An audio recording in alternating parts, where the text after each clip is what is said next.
नमस्कार, आप देख रहे हैं लाइव टीवी समाचार और मैं हूं नेहा परिहार आपके साथ। बुलेटिन की शुरुआत करने से पहले एक नजर डालते हैं आज के हेडलाइंस पर। भाजपा के प्रत्याशी मोहन बिस्ने की ताबड़तोड़ रैलियां। लालकुआ विधानसभा चुनाव में लालकुआ सीट सबसे अधिक हॉट सीट बनी। विदिशा से मात्र 20 से 25 किलोमीटर की दूरी पर स्थित ग्राम नौलास के सरकारी स्कूल में अजीबोगरीब मामला सामने आया। हाईवे पर खड़ी ट्रक के पीछे तेज रफ्तार पिकअप ने जोरदार टक्कर मारी। अब खबरें विस्तार से। नौतनवा नगर के वार्ड नंबर 7 घनश्याम नगर गुल्ला मंडी रोड पर नवीन प्रतिष्ठान बाका ट्रेडर्स के उद्घाटन अवसर पर पहुंचे नौतनवा नगर पालिका अध्यक्ष गुड्डू खान ने प्रतिष्ठान के प्रोपराइटर दिव्यांशु जायसवाल को प्रतिष्ठान को रफ्तार देने का गुरु मंत्र एवं शुभकामनाएं दी। कार्यक्रम में मुख्य अतिथि ने बताया कि कोविड काल के बाद से हमारे नगर में नए नए व्यापार खुलने से नगर विकास की तरफ अग्रसर है और विकास के नए कीर्तिमान स्थापित हो रहे हैं।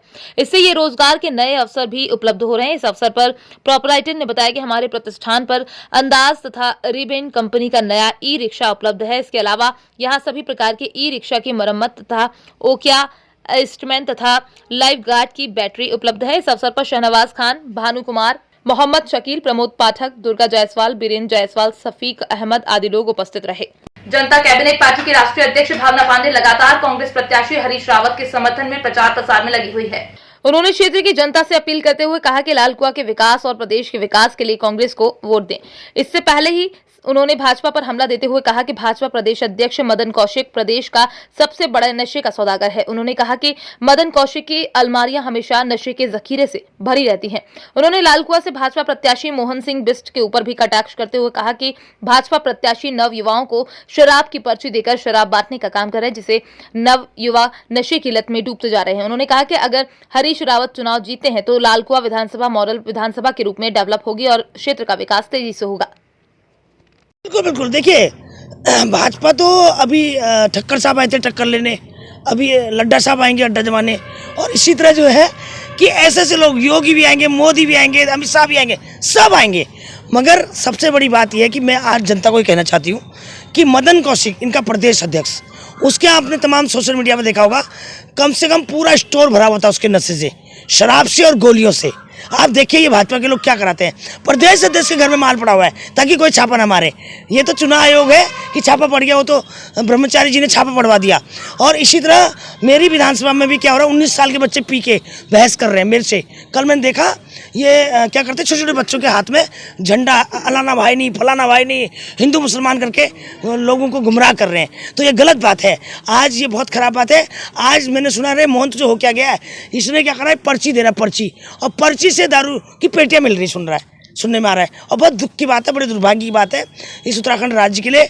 वैसे भी 5 साल में इतना नशा हो गया है, पूरे घर घर में नशा घुस चुका है, आज गांव गांव में नशा हो चुका है। देखिए कुछ नहीं करा पाए। आप ये बताओ ना, दुमका जी 30 बेड चालू नहीं करा पाए, ये जिला पंचायत राज ने क्या किया बताओ ना।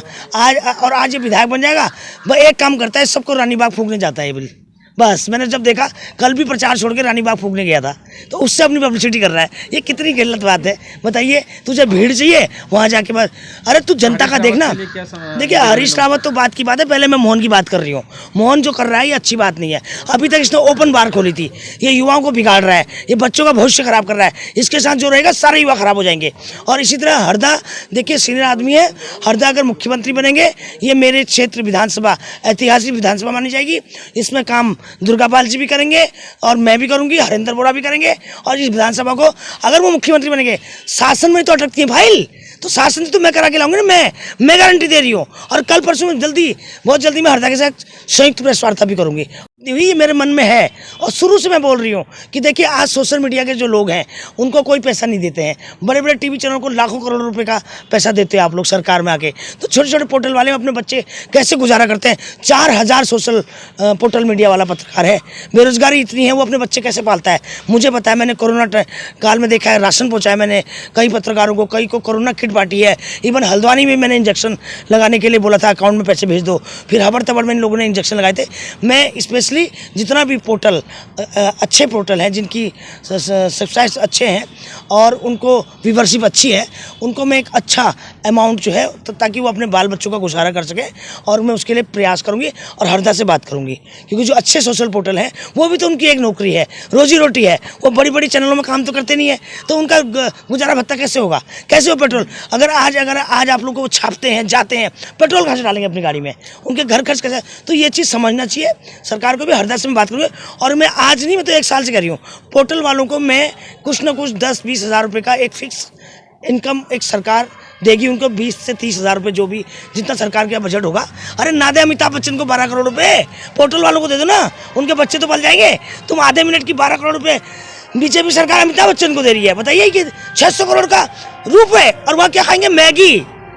वहाँ रुपए का 600 करोड़ रुपए का कितना जनता का पैसा दुरुपयोग होता है। पत्रकारों की मान्यता को लेकर कुछ समस्या आती है, उसके समाधान के लिए भी कुछ आगे कदम उठाएंगे? बिल्कुल बिल्कुल, अगर पत्रकार बंधु मेरे आज मुझे समर्थन कर रहे हैं, हरदा को जिताएंगे, तो मैं आपकी मान्यता के लिए जो भी फाइल होगी मैं शासन में आप लोग का काम कराऊंगी।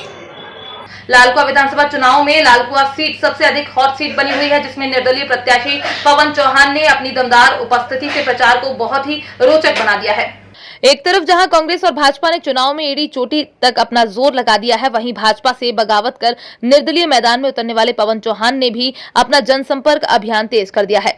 लालकुआं विधानसभा में देखा जाए तो भाजपा से बगावत कर पवन चौहान जोर शोर से चुनाव प्रचार में लगे हुए हैं। उनका अच्छा खासा जनाधार है। इधर बसंत पंचमी के अवसर पर पीले रंग का अंग वस्त्र धारण कर युवा चुनाव प्रचार को निकले। निर्दलीय प्रत्याशी पवन चौहान ने कहा कि लालकुआं के प्रत्येक भौगोलिक स्थिति से मैं अच्छी तरह वाकिफ हूं तथा विगत 20 वर्षों से लालकुआं की सेवा करने के बाद वर्तमान में लालकुआं विधानसभा की जनता से एक बार फिर विधायकी का आशीर्वाद मांगा है तथा उम्मीद करता हूं कि लालकुआं की जनता भारी मतों से विजयी बनाएगी। उन्होंने कहा कि विगत 10 वर्षों से उन्हें नगर पंचायत के अनुभव के साथ लालकुआं और बिंदुखत्ता क्षेत्र की हर छोटी बड़ी जन समस्याओं को दूर करने के लिए हमेशा सक्रिय रहे। यदि जनता उन्हें एक बार आशीर्वाद के रूप में वोट देकर विधायक बनाई तो लालकुआं का नक्शा बदलेंगे। पूरी विधानसभा हमारे समर्थक जहां हमें कहते हैं वहां मैं जा रहा हूं, और बड़ी मतलब ऊर्जा हमारे अंदर आ गई है, क्योंकि जो जो चुनाव बढ़ रहा है तो जनता का रुझान खुल करके सामने आने लगा है।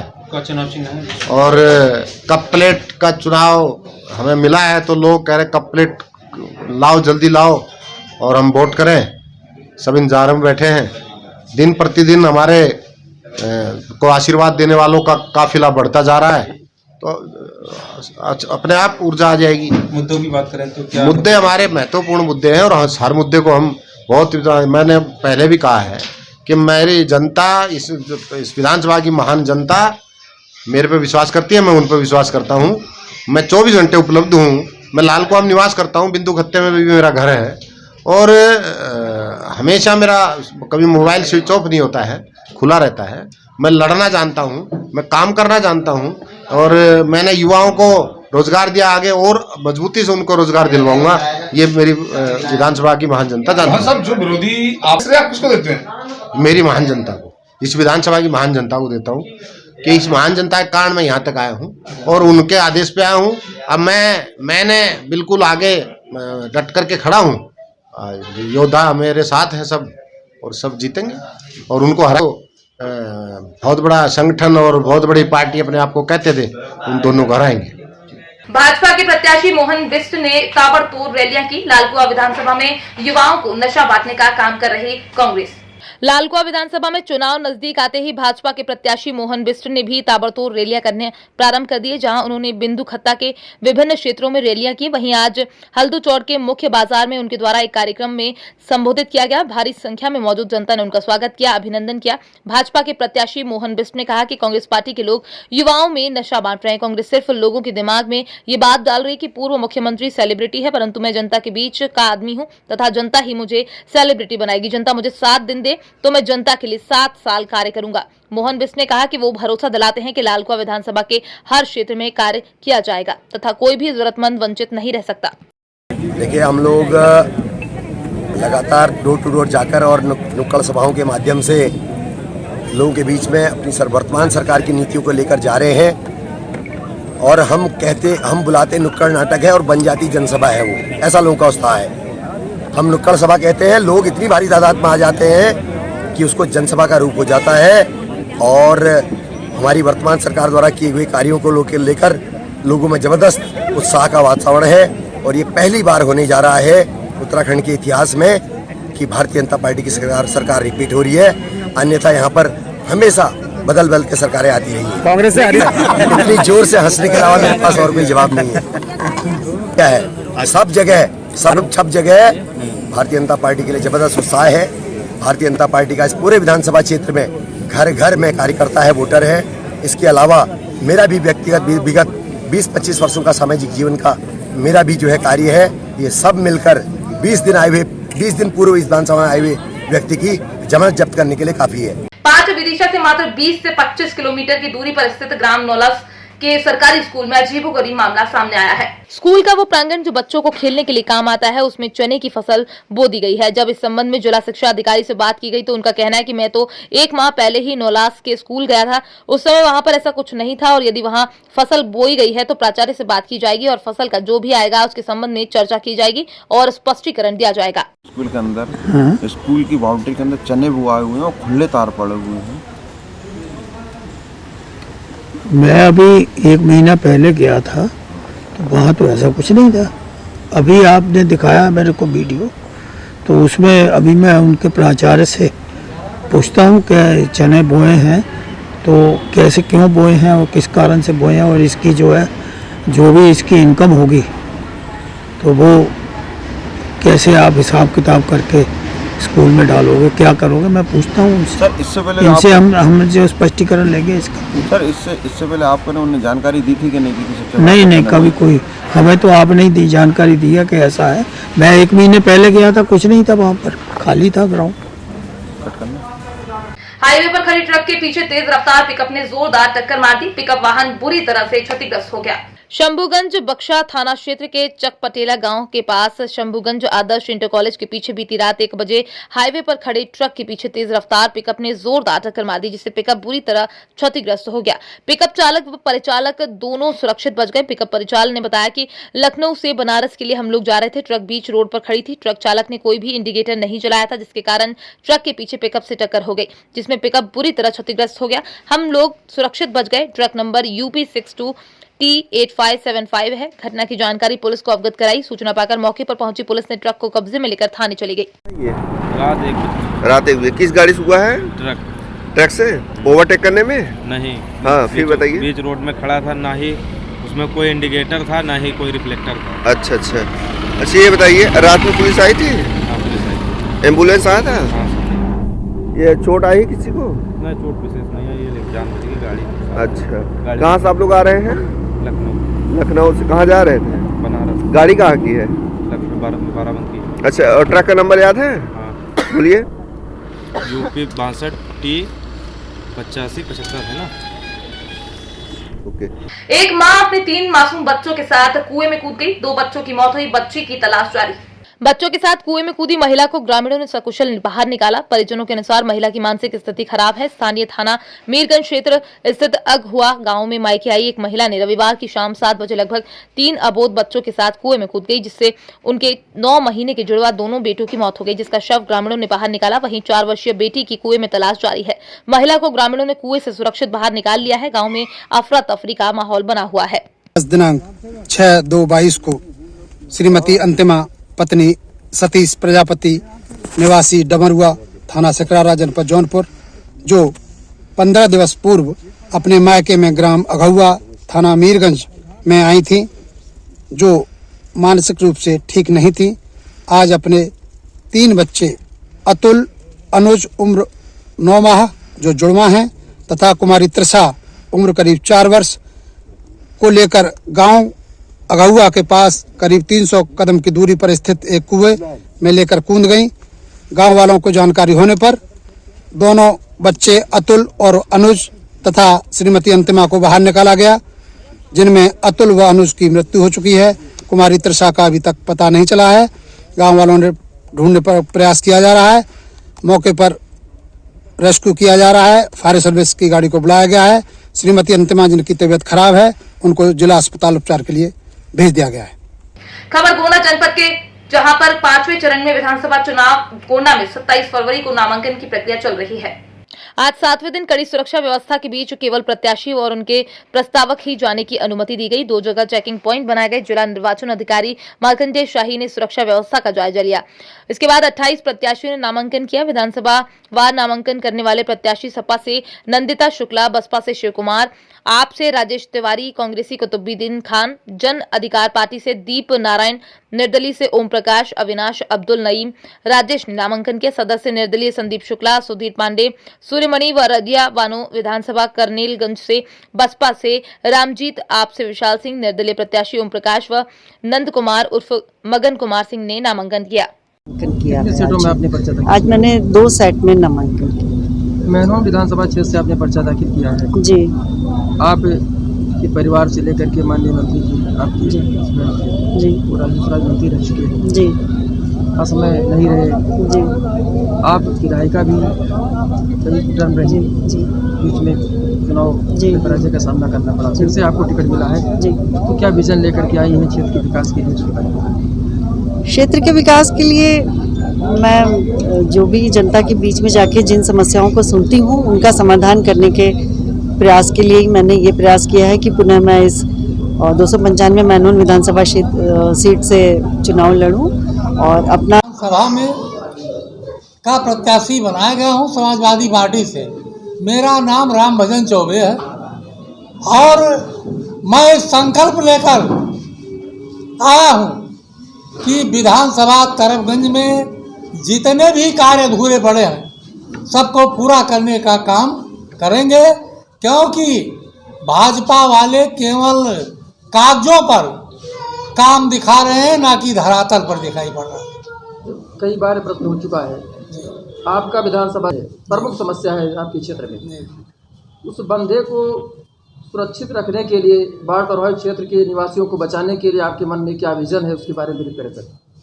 हमारे राष्ट्रीय अध्यक्ष माननीय अखिलेश यादव जी ने एक योजना तैयार की है बंधे के बारे में कि इस बंधे को हम देखिए, युवाओं के लिए हमारी सरकार ने तो बेरोजगारी भत्ता चलाने का काम किया था और हमने बेरोजगारी भत्ता 1000 रुपया उस समय देने का काम किया था। 1,72,000 शिक्षा मित्रों को हमारी सरकार ने परमानेंट उनको नौकरी देने का काम किया था। उत्तर प्रदेश हमारी सरकार ने 10 लाख से ज़्यादा लोगों को प्रदेश में रोजगार नौकरी दी थी। सरकारी नौकरियों में 40-40 हज़ार करके 2 बार हमारी सरकार ने उत्तर प्रदेश में पुलिसकर्मी में भर्ती करने का काम किया। जहाँ तक सवाल है पूर्व में हमारी सरकार आएगी, अभी आने वाली हमारी सरकार है, हमारी सरकार में 10 लाख लोगों को पूरे उत्तर प्रदेश में हम नौकरी देंगे। इसके साथ ही साथ जो अनुसूचित जाति, एक जनता विश्वास करना स्टार्ट करें। मैं संजय कुमार, संजय विद्यार्थी, समाजवादी पार्टी का मैं वर्कर हूं, माननीय अखिलेश यादव जी का सिपाही हूं। आज उनके आशीर्वाद से, उनकी कृपा से, उनके सहयोग से मैं गौरा विधानसभा की आम आवाम, गरीब, किसान, नौजवानों के बीच में जाने का काम कर रहा हूं। आज हमारे नेता माननीय अखिलेश यादव जी के सहयोग से मैं आज प्रत्याशी बना हूं। आज आपके माध्यम से अपने नेता को मैं धन्यवाद देता हूं कि हम जैसे गरीब घर में पैदा हुआ एक किसान गरीब के बेटे को उन्होंने विधानसभा का प्रत्याशी बनाया। ये हमारे लिए ही नहीं, हमारे क्षेत्र के आम आवाम, गरीब, किसान, नौजवान, माताओं, बहनों का सौभाग्य है कि हम जैसे गरीब घर के लोगों को माननीय अखिलेश यादव जी ने मुख्य धारा में लाके विधायक बनाने का संकल्प अगर किसी ने लिया है तो ये समाजवादी पार्टी के नेता माननीय अखिलेश यादव जी। अब ये तो समय बताएगा कि कौन कितना कमज़ोर है और कौन कितना भारी है। ये तो समय बताएगा। कहने के लोग बहुत कुछ कहते हैं। मैं जननायक कर्पूरी ठाकुर का वंशज हूँ। जननायक कर्पूरी ठाकुर जी ने 1977 में जब लोग नहीं सोच सकते थे, संविधान लिखने का काम डॉक्टर भीमराव अंबेडकर ने किया है। लेकिन संविधान को सबसे पहले धरातल पर अगर किसी ने उतारने का काम किया है तो जननायक कर्पूरी ठाकुर ने 1977 में शोषित वंचित समाज को झारखंड गोंडा महागामा अनुमंडल क्षेत्र के परसा में 2 दिवसीय वॉलीबॉल टूर्नामेंट परसा के नवयुवक द्वारा करवाया जा रहा है। खेल का उद्घाटन महागामा पश्चिमी क्षेत्र के भावी जिला परिषद प्रतिनिधि मोहम्मद मिनसार आलम एवं परसा पंचायत के भावी मुखिया प्रत्याशी द्वारा फीता काटकर वॉलीबॉल का उद्घाटन किया गया। वॉलीबॉल खेल के कार्यकर्ता रियाज अब्दुल्ला, नाविद अखलाक, खुसूर, परवेज, इलियास एवं परसा के सभी युवकों द्वारा खेल का आयोजन किया गया है। लोरिया प्रखंड के तेलपुर गांव में गरीबों की फसल बर्बाद हो गई है। मुखिया प्रतिनिधि मोहम्मद जावेद ने बताया कि हमारे पंचायत के अंतर्गत तेलपुर गांव में गरीबों की फसल बर्बाद हो चुकी है, जैसे गेहूं, मसूर, चना, आलू एवं अन्य फसलों की बर्बादी हो चुकी है। लेकिन एक और बात कही कि सरकार का सोचना चाहिए। मुखिया प्रतिनिधि मोहम्मद जावेद ने बताया कि हमारे पंचायत में तेलहन की फसलें खेत में रह गई, किसान अब क्या करे। इसलिए मुखिया मोहम्मद जावेद ने कहा कि हम आप लोग के बीच में रहने वाले हैं, इसलिए पंचायत में गरीबों को भूखा न सोए। इसलिए सरकार से कहना है कि इस पंचायत में गरीबों को सहयोग करना जरूरी है। मौके पर धनेश्वर शाह, सिपाही यादव, वकील अहमद, बली सेटर, सहनी यानी ग्रामीण मौजूद रहे। नाम खैरुल्लाह मियां। कौन सा पंचायत है? तेलपुर पंचायत। तेलपुर पंचायत में है। ये बताइए कि आपके जो तेलपुर पंचायत में जितना फसल बर्बाद हुई है, तो क्या आपका क्या कहना है? हमको कहना क्या है, सरकार आकर के अपने उच्च स्तरीय से जांच करावे और खेत खेत में देख करके जिसका जितना फसल नुकसान है उसका भरपाया करे। नहीं तो हमारी फसल भी चली गई, अब हम साल भर उस खेत को लेकर पोसते रहेंगे, कुछ भी नहीं होने वाला है। और बर्बादी तो गेहूं की भी हुई है, गेहूं भी चला गया, यानी कि सारी फसल बर्बाद हो चुकी है। तो सरकार से क्या मांग है आपका? मांग हमारी यही है कि सरकार जांच करावे और आवे, देखे अपनी नज़र से और इसको जो है भरपाई करे। अब सरकार से हम दूसरा क्या मांगेंगे? हमारी मदद होनी चाहिए। हम किसान हैं, हम पीछे जा रहे हैं फसल बर्बाद की वजह से, कोई फसल सही नहीं है। मुखिया ग्राम पंचायत तेलपुर, लौरिया, पश्चिमी चंपारण। जी, आपके पंचायत में देखने में आया कि बहुत सी फसल बर्बाद है, उसके बारे में क्या कहना है आपको? बहुत सी फसल क्या, सारी फसल रबी, मसूर, तेलहन, गेहूं बेमौसम बारिश ने बर्बाद कर दिया किसानों को। किसान पहले से ही उसकी आर्थिक स्थिति दयनीय थी और इस बार 100% फसल रबी, मसूर, सरसों, गेहूं बर्बाद हो गया। तो एक बात और कहना चाह रहे हैं कि आप ये कोरोना महामारी चल रही है, इसके बारे में क्या कहना है? कोरोना महामारी तो अब धीरे धीरे नीचे गिर रहा है। कोरोना ने हमारे आर्थिक स्थिति को तो और ख़त्म कर दिया, बाजार ख़त्म कर दिया। हम बाहर जा नहीं सकते थे, अपने फसल को कहीं बेच नहीं सकते थे। ये सब कोरोना से हमारे किसान भाई भी बहुत डैमेज है। और इस पंचायत में तो सरकार से क्या मांग होगी आपकी? सरकार इन किसानों के फसल का सर्वे कराए, जो किसान का जितना फसल बर्बाद है उसका अपने स्तर से उसको अनुदान दे, वरना किसानों का आर्थिक स्थिति शून्य पर पहुंच गई है।